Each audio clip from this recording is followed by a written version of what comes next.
지금부터 2020년 6월 3일 수요일 예배 하나님께 드리겠습니다. 다 함께 사도신경으로 신앙 고백드립니다. 나는 전능하신 아버지 하나님 천지의 창조주를 믿습니다. 나는 그의 유일하신 아들 우리 주 예수 그리스도를 믿습니다. 그는 성령으로 잉태되어 동정녀 마리아에게서 나시고 본디오 빌라도에게 고난을 받아 십자가에 못 박혀 죽으시고 장사된 지 사흘 만에 죽은 자 가운데서 다시 살아나셨으며 하늘에 오르시어 전능하신 아버지 하나님 우편에 앉아 계시다가 거기로부터 살아있는 자와 죽은 자를 심판하러 오십니다. 나는 성령을 믿으며 거룩한 공교회와 성도의 교제와 죄를 용서받는 것과 몸의 부활과 영생을 믿습니다. 아멘. 찬송가 182장 찬양합니다.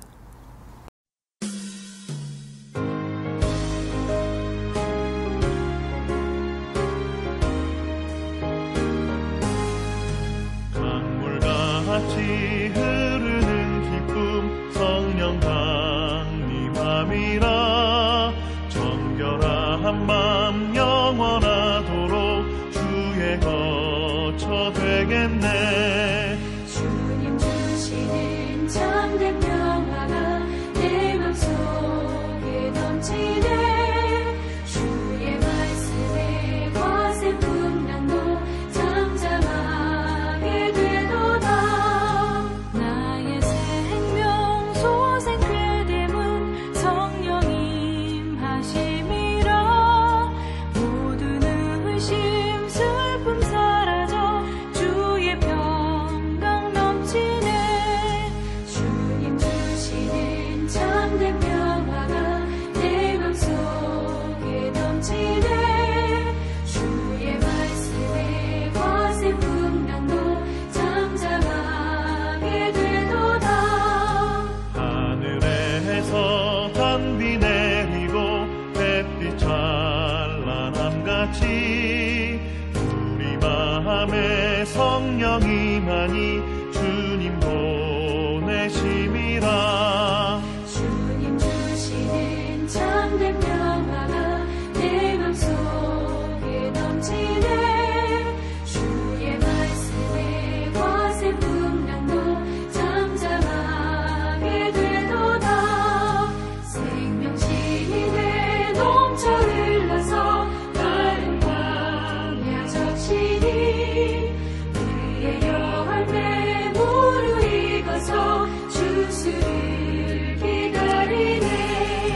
주님 주시는 참된 평화가 내 맘속에 넘치네.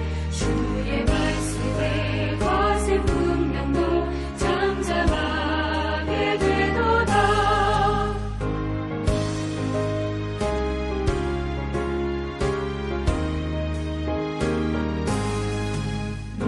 놀라우신 주의 은혜로 그의 얼굴 뵙겠네. 평화로운 안식처에서 영원토록 쉬겠네. 주님 주시는 참된 평화가 내 맘속에 넘치네. 주의 말씀에 거센 풍랑도 잠잠하게 되도다. 오늘 말씀은 신약성경 요한복음 4장 46절에서 54절의 말씀입니다. 함께 봉독합니다. 예수께서 다시 갈릴리 가나에 이르시니 전에 물로 포도주를 만드신 곳이라. 왕의 신하가 있어 그의 아들이 가버나움에서 병들었더니 그가 예수께서 유대로부터 갈릴리로 오셨다는 것을 듣고 가서 청하되 내려오셔서 내 아들의 병을 고쳐주소서 하니 그가 거의 죽게 되었음이라. 예수께서 이르시되 너희는 표적과 기사를 보지 못하면 도무지 믿지 아니하리라. 신하가 이르되 주여 내 아이가 죽기 전에 내려오소서. 예수께서 이르시되 가라 네 아들이 살아있다 하시니 그 사람이 예수께서 하신 말씀을 믿고 가더니 내려가는 길에서 그 종들이 오다가 만나서 아이가 살아있다 하거늘 그 낫기 시작한 때를 물은즉 어제 7시에 열기가 떨어졌나이다 하는지라.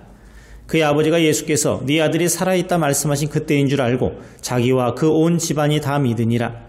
이것은 예수께서 유대에서 갈릴리로 오신 후에 행하신 두 번째 표적이니라. 아멘.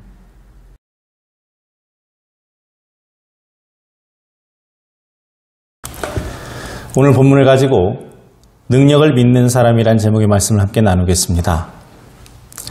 살다 보면 누구나 크고 작은 문제를 만납니다.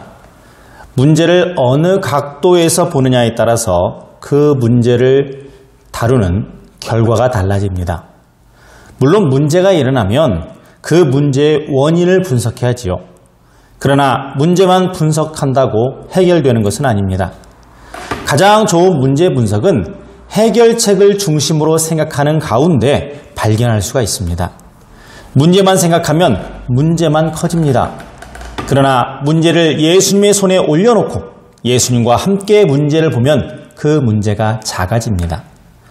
문제의 해결책이 보입니다.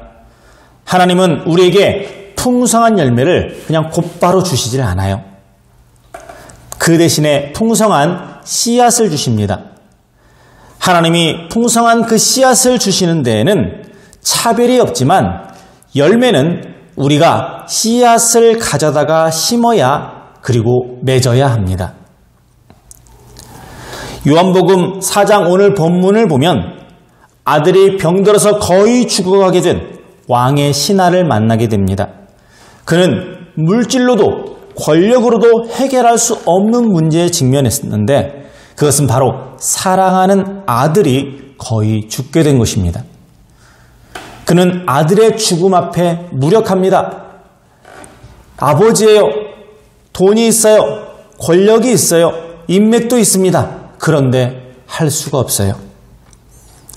그 아들의 죽음이라는 문제의 씨앗을 가지고 오늘 본문에서 놀라운 기적을 체험하게 됩니다. 예수님을 만나서 그 아들이 살게 되었어요. 예수님은 병들어 거의 죽게 된 왕의 신하의 아들을 어떻게 고쳐주셨습니까? 또 예수님은 언제 어떻게 누구를 통해 기적을 나타내셨습니까? 첫째로 하나님은 그 겨자씨만한 믿음을 활용하는 사람을 통해서 기적을 나타내십니다. 하나님은 우리의 믿음을 따라 역사하세요. 믿는 대로 하나님은 이루어 주십니다. 우리의 믿음이 간장종지만 하면 우리의 기적은 간장종지만큼 담겨집니다. 우리의 믿음이 태평양 대생과 같은 그러한 원대한 믿음이라면 하나님은 그 안에 기적과 은혜를 채워주십니다. 절망의 절정에서 하나님의 마음을 움직이는 것은 바로 이 믿음입니다. 왕의 신하가 예수님의 기적을 체험한 것은 그 사람의 믿음 때문이었어요. 예수님은 그의 믿음을 보고 복을 주셨습니다. 그러나 그 왕의 신하의 믿음이 처음부터 대단했던 것은 아니었습니다. 그의 믿음은 겨자씨만한 믿음이었어요. 그러나 이 겨자씨만한 믿음을 활용함으로써 그의 믿음은 점점 성장해 나갔습니다. 겨자씨만한 그의 믿음이 어떻게 시작되었나요? 그것은 예수님의 소문을 들음으로 시작되었습니다. 본문 46절에 47절의 말씀을 봅니다. 예수께서 다시 갈릴리 가나에 이르시니 전에 물로 포도주를 만드신 곳이라. 왕의 신하가 있어 그의 아들이 가버나움에서 병들었더니 그가 예수께서 유대로부터 갈릴리로 오셨다는 것을 듣고 가서 청하되 내려오셔서 내 아들의 병을 고쳐주소서 하니 저가 거의 죽게 되었습니다. 왕의 신하는 예수님이 가나의 혼인잔치집에서 물로 포도주를 만드셨다 하는 소문을 들었을 것입니다. 예수님의 소문을 들었을 때 그의 마음에는, 그 마음밭에는 겨자씨만한 믿음의 씨앗이 떨어진 거예요. 우리는 우리의 믿음이 어디서부터 오는지를 알아야 됩니다. 갑자기 우리의 믿음이 짠 하고 생겨났습니까? 나 오늘부터 예수님 믿어야지, 나 오늘부터 교회 다녀야지, 그렇게 시작이 되었습니까? 아닙니다. 믿음은 들음에서부터 옵니다. 믿음의 성장은 들음을 통해서 성장하는 거예요. 그러므로 우리의 믿음을 성장시키기를 원한다면 우리도 그리스도의 말씀을 들어야 됩니다. 예수님이 하시는 말씀, 성경에 기록된 말씀을 우리도 들어야 됩니다. 그리스도의 말씀을 통해서 예수님이 누군지를 알아야 돼요. 믿음은 이 씨앗과도 같습니다. 씨앗이 아무리 좋아도 땅이 좋지 않으면 풍성한 열매를 맺을 수가 없습니다. 씨앗은 좋은 토양을 만나야 잘 성장할 수 있습니다. 여기서 좋은 토양이란 예수님의 말씀을 들을 수 있는 마음밭을 의미하지요. 왕의 신하가 처음 가졌던 믿음은 큰 믿음이 아니었어요. 예수님을 믿긴 믿었지만 예수님을 제한해서 생각하는 그런 믿음이었습니다. 그 사람은 예수님을 시간과 공간을 초월해서 기적을 나타내는 분이다, 이렇게까지는 믿지 않았습니다. 그래서 예수님께 나가서 했던 말이 죽기 전에 가버나움에서 내려오셔서 이렇게 고쳐달라고 간청을 합니다. 그런 예수님께서 시간과 공간을 초월해서 기적의 능력을 베푸시는 그런 주님인 것을 몰랐어요. 그럼에도 불구하고 그에게는 믿음이 있었다는 겁니다. 비록 시간과 공간을 초월해서 기적을 창조할 수는 없지만 예수님이 자기 집에 오시면 죽게 된 아들의 병을 고치실 거라고 믿었습니다. 사랑하는 성도 여러분, 여러분이 예수님을 믿어서 구원받은 하나님의 자녀가 되었다면 겨자씨만한 믿음은 이미 여러분 안에 있는 겁니다. 신앙생활을 많이 했든 이제 교회 나온 지 얼마 되지 않았든 우리 안에는 바로 그러한 씨앗이라는 믿음이 있어요. 그 믿음이 바로 산을 옮길 수 있다고 예수님 말씀하십니다. 마태복음 17장 20절에 보면 이르시되 너희 믿음이 작은 까닭이니라. 진실로 너에게 이르노니 만일 너에게 믿음이 겨자씨 한 알만큼만 있어도 이 산을 명하여 여기서 저기로 옮겨지라 하면 옮겨질 것이요 또 너희가 못할 것이 없으리라. 그렇습니다. 겨자씨만한 믿음을 활용할 수 있다면 결국은 산도 움직일 수가 있습니다.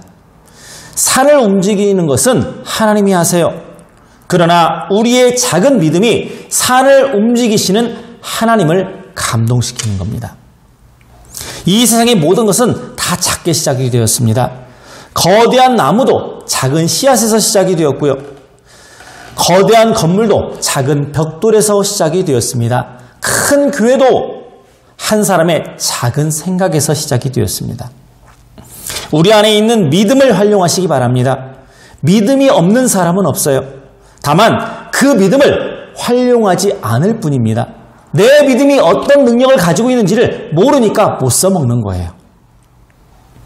우리가 우리의 작은 믿음을 활용할 때 오늘도 기적의 주인이신 예수님의 은혜가 우리 가운데 임하실 줄 믿습니다. 두 번째로 하나님은 말씀의 능력에 사로잡힌 자, 즉 말씀의 능력을 믿는 사람을 통해서 기적을 나타내십니다. 하나님이 가장 기뻐하시는 믿음은 말씀을 통해 하나님을 신뢰하는 믿음입니다. 기적을 보고 믿는 믿음이 아니에요. 기적을 보지 않아도 말씀만 의지해서 믿는 믿음을 기뻐하십니다. 유대인들의 문제는 표적을 찾는 것이었어요. 신기한 것만 쫓아다녔습니다. 야, 저기 사람이 죽으렸는데 살아났대. 야, 사람이 무리를 걸었대. 야, 사람이 다른 사람을 살려냈대. 야, 물이 포도주로 변했대. 야, 빵하고 물고기 몇 마리로 수천 명이 배부르게 먹고도 남았대. 이러한 표적, 신비해 보이는 기적거리만 찾아다녔어요. 그래서 2000년 전에 당시 유대인들은 그것만 보려고 예수님을 따라다녔다는 겁니다. 그 표적을 보고 하나님을 믿었어요.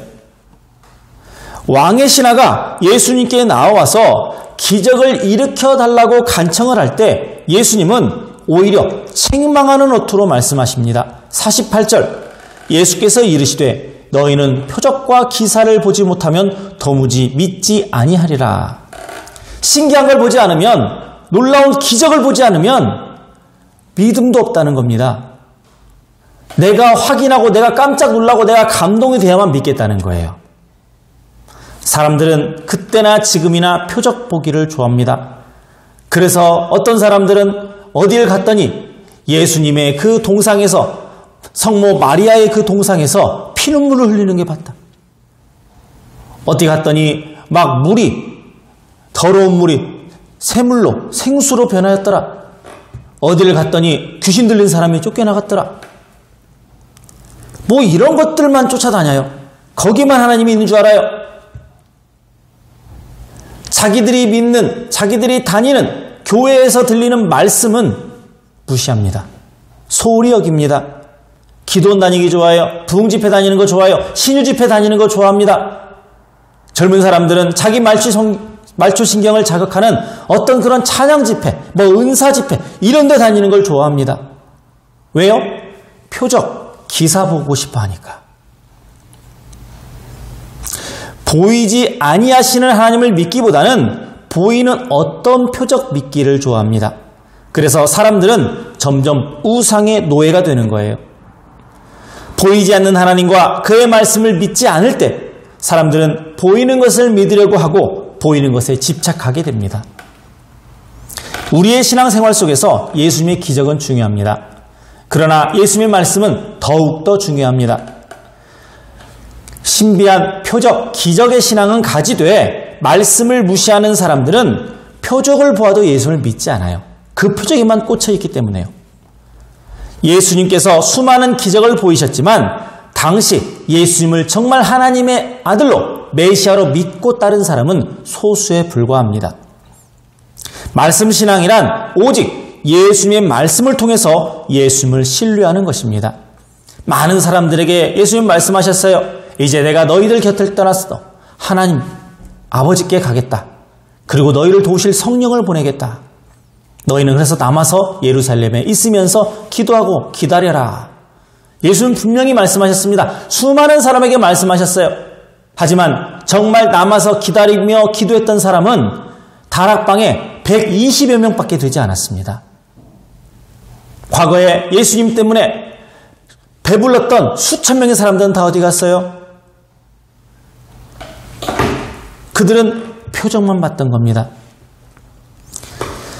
말씀 신앙이란 오직 예수님의 말씀을 통해서 예수님을 신뢰하는 것입니다. 우리에게는 표적 신앙이 있습니까? 말씀 신앙이 있습니까? 기적을 보든 안 보든 오직 말씀에 의존해야 됩니다. 그래서 말씀 신앙의 결과는 항상 표적까지 볼 수 있다 하는 것을 알아야 됩니다. 믿으면 기적이 일어나요. 기적만 보면 말씀은 중요하지 않다고 생각을 합니다. 하지만 말씀을 믿으면, 말씀을 따라가면 기적도 보고 예수님도 철저히 따라갈 수 있게 됩니다. 우리가 하나님의 더 큰 은혜를 받으려면 이 말씀 신앙을 가져야 됩니다. 말씀 신앙은 곧 능력의 신앙입니다. 그때 우리에게도 표적도 기적도 만나고 그리고 그것들이 따라오는 것을 목격하게 되는 간증이 생길 것입니다.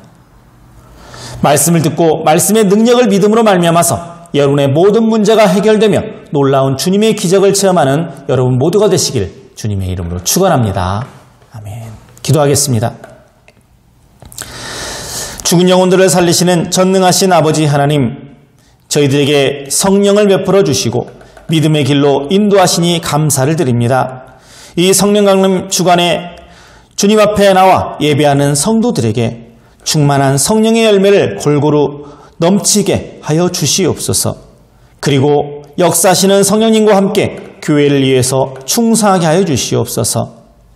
고독하고 외로울 때는 우리 곁에 성령님이 계시다는 사실을 잊지 않게 하여 주시고 그 성령님께서 우리가 말씀을 듣고 읽을 때 우리 안에 하나님을 만나게 하고 하나님의 음성을 듣게 되는 은혜를 베풀어 주시며 우리가 올바른 길로 갈 수 있도록 이끌어 주시는 것을 믿습니다.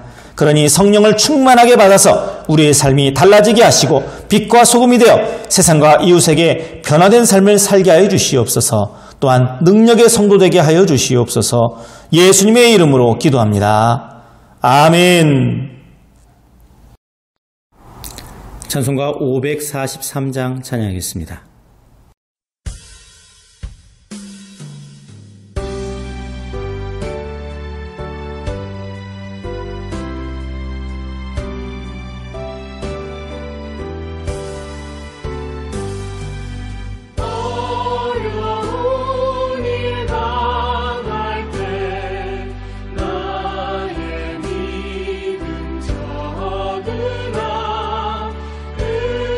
의지하는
주님께서 가르쳐주신 기도로 예배를 마칩니다.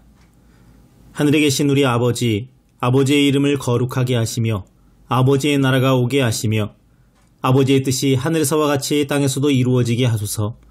오늘 우리에게 일용할 양식을 주시고 우리가 우리에게 잘못한 사람을 용서하여 준 것 같이 우리 죄를 용서하여 주시고 우리를 시험에 빠지지 않게 하시고 악에서 구하소서. 나라와 권능과 영광이 영원히 아버지의 것입니다. 아멘.